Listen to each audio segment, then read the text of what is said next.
Glad you guys are here tonight. Anybody love Halloween? Okay. Anybody love scaring people? Man, for me, scaring people is like a drug. Like literally I'm addicted to scaring people, okay? So this last week, Andrew, he walks out of the office to go talk to somebody else. And I'm like, all right, this is a perfect moment. So I go and I sneak and I hide underneath his desk. And the minute he comes back in, I jump out. And he every time, it's the best reaction ever. You've never seen anybody so scared in your life. But I do that to him constantly just because I'll videotape it next time. But I love scaring people. And, right now, we've been in this series called Jesus for President. We've been talking about what that means, how we as Christians interact with politics. And I think for a lot of us as Christians, it can be kind of a scary thing in knowing how we deal with politics. I want to read to you guys a story tonight that I found this week. I thought it was pretty interesting and pretty fitting for what we're talking about. It says, there's a poor man in the village where he lived, and he owned the most beautiful white stallion, and the king offered him a small fortune for it. After a terribly harsh winter during which the old man and his family nearly starved, the townspeople came to visit. Old man, they said, you can hardly afford to feed your family. Sell the stallion and you will be rich. If you do not, you're a fool. It's too early to tell, replied the old man. A few months later, the old man woke up to find that the white stallion had run away. Once again, the townspeople came and they said to the old man, see, if you had sold the king your horse, you would be rich. Now you have nothing, you're a fool. It's too early to tell, replied the old man. 2 weeks later, the white stallion returned, and along with it came 3 other white stallions. Old man, the townspeople said, we are the fools. Now you can sell the stallion to the king, and you will still have 3 stallions left. You are smart. It's too early to tell, said the old man. The following week, the old man's son, his only son, was breaking in one of the stallions, and he was thrown from it, and it crushed both of his legs. The townspeople paid a visit to the old man, and they said, old man, if you had just sold the stallion to the king, you'd be rich, and your son would not be crippled. You are a fool. It's too early to tell, said the old man. Well, the next month, war broke out with the neighboring village. All of the young men in the village were sent into battle, and all were killed. The townspeople came, and they cried to the old man, we have lost our sons. You are the only one who has not. If you had sold your stallion to the king, your son too would be dead. You are so smart. It's too early to tell, said the old man. I think a lot of times we're so quick to make a judgment about something. We're so quick to say, oh man, that person's so smart. Or that person, that they are so dumb. And really, if you look at the story of the old man, you realize you don't always know right away. We're not God. We're not in control. We don't see what he sees. And I remember 8 years ago when Barack Obama was voted in as president, I remember people freaking out. I mean, I went to a Christian college, and there were people at that school that were just like, it's no big deal. But then there were some people at the school who were like, man, it's the end of the world. And in fact, I had this professor who was a little extreme in how he saw it. In fact, he even began to tell us that Barack Obama might be the Antichrist. That seemed a little extreme to me. I thought, man, I don't know about that. It's too early to tell. How can you just make that claim and say, this is the end of the world? But that's what he said. In the next 8 years, it would mark the end of the world. He would usher in the apocalypse. Guess what? We're still here. We're still breathing. We're still alive. It's okay. It was too early to tell what he was thinking. Each side in this election, Republicans, Democrats, they're freaking out. If their side doesn't win, it's going to be the end of this country. You guys have heard people say, if Donald Trump gets voted in, I'm moving to Canada. And you've heard people say, if Hillary gets voted in, there's probably going to be a war with Russia. It's going to be the end of the world. I mean, people are so extreme when it comes to politics. Every time we overreact, just like these people in the story, when really we need to have that mindset of the old man and realize It's too early to tell. Let's just put our trust and hope in God instead of freaking out about every little thing that happens in this world. I want to talk to you tonight about a kingdom in the story of the book of Daniel. This was a king that was very mighty, very powerful. His name was Nebuchadnezzar. In fact, at this time, when we read this story, he was the most powerful king in all the world. His nation was the most powerful nation. In fact, what he had done is he had conquered the Israelite people, and he had taken some of their young men captive, and he had brought them over to their land. And he was basically trying to raise them up to be wise men, to be leaders. He was training them to be leaders for his country instead of Israel's. And so this story in chapter 2, we'll pick up here, chapter 2, verse 17. But what's going on is Nebuchadnezzar is having these dreams, and he wants to know what the dreams mean. And so he brings in all these wise men, and he says, hey, interpret this dream for me. And they say, okay, tell me what the dream is. But he says, I don't trust you because I think you'll just make something up. So here's the deal. I want you to tell me what the dream is and interpret it. And all of the wise men tell him that's impossible. Only God can do that. And Nebuchadnezzar is a little irrational, and he says, all right, fine. I'm going to kill all the wise men in the land since you can't help me. And so everybody starts freaking out and everybody's like trying to hide, go on the run. And Daniel, he ends up he hears about this from one of the guards. And Daniel's like, man, that sounds crazy. But what does Daniel do in a crazy situation? He goes to his friends and he says, hey, let's pray about this. He goes to his friends Shadrach, Meshach, and Abednego. He says, hey, will you guys pray with me about this?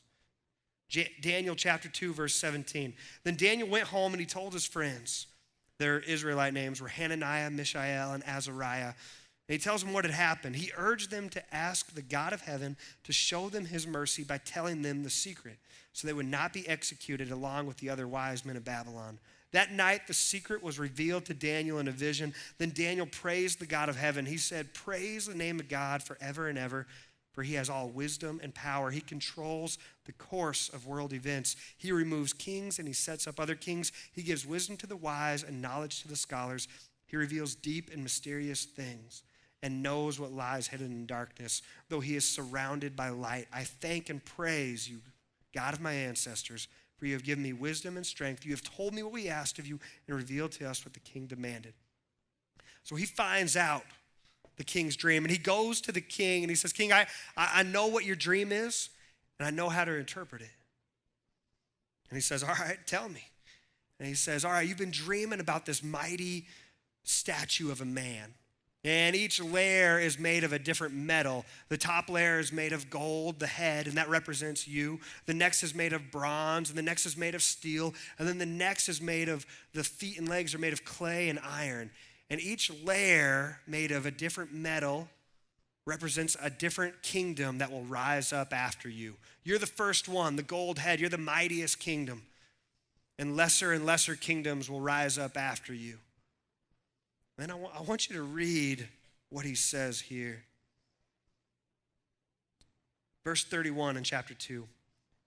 In your vision, your majesty, you saw standing before you a huge shining statue of a man. It was a frightening sight. And he goes on to describe all these different layers. And he says its legs were iron and its feet were a combination of iron and baked clay.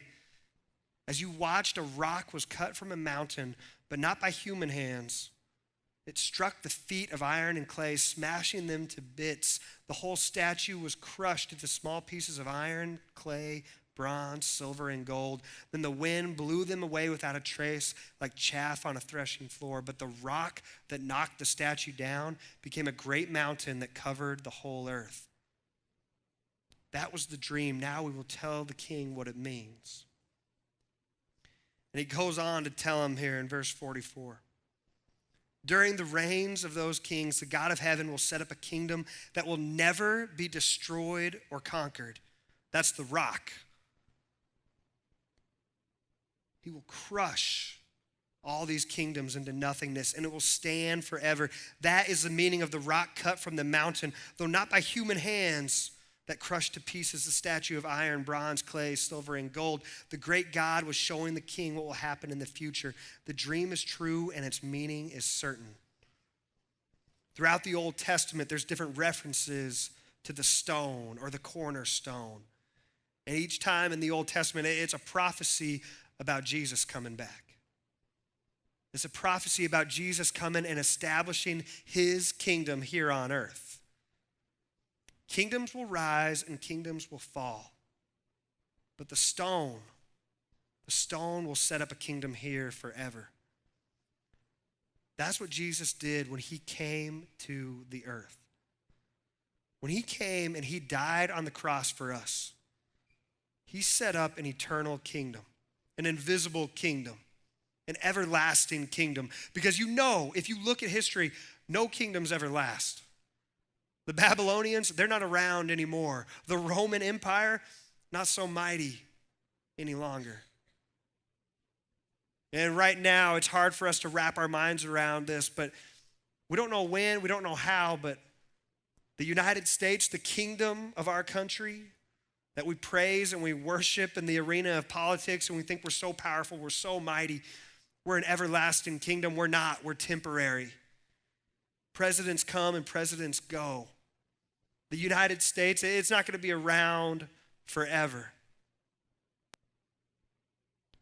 But the kingdom of Jesus, his kingdom is eternal. If you're not a part of that kingdom, I want to invite you tonight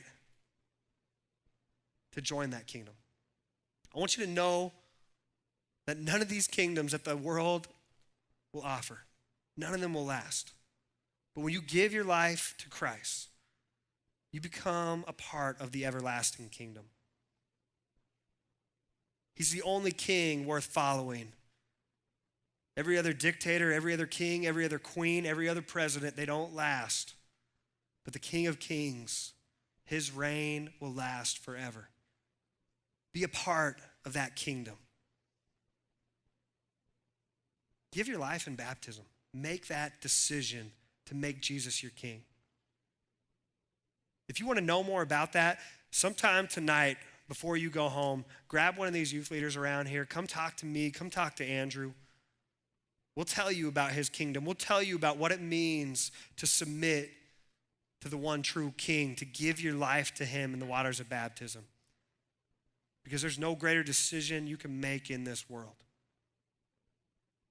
When you're faced with the truth of who Jesus is and what it means to be a part of his kingdom, you realize there's nothing greater to live for.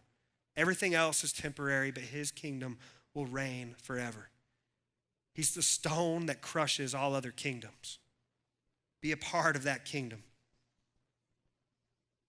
Daniel said in chapter 2, verse 21, he, meaning God, he controls the course of world events. He removes kings and he sets up other kings. God is in control of this world, whether Hillary is president or whether Donald is president. God is in control. He places who he wants, where he wants them. I love this quote from Carey Nieuwhof. He says, the government can never do the work of the church, and it can never be the voice of the church. Only the church can be the church, and our culture deeply needs the church to be the church. Stop worrying about the government. Stop worrying about who's president, because God is in control, and he's calling us to be the church in a dark world. Will you stand up and leave this room tonight and go be the church?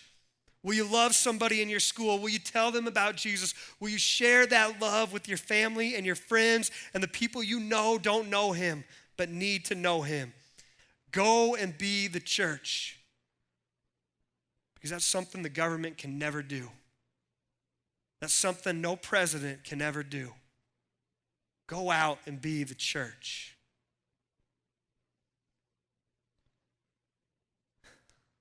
Kingdoms will rise and kingdoms will fall, but Jesus will always be king.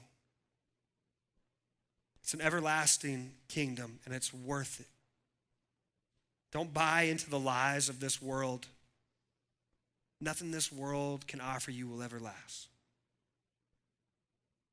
Follow the one true King. Give your life to him. And then from there, go out and be the church.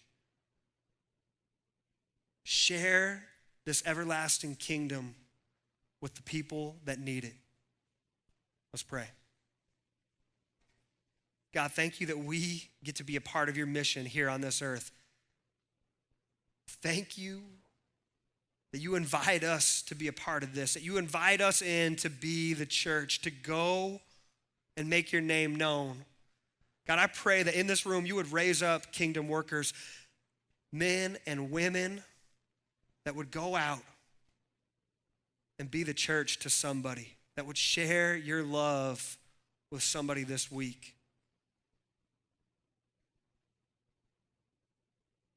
God, we're yours. Use us.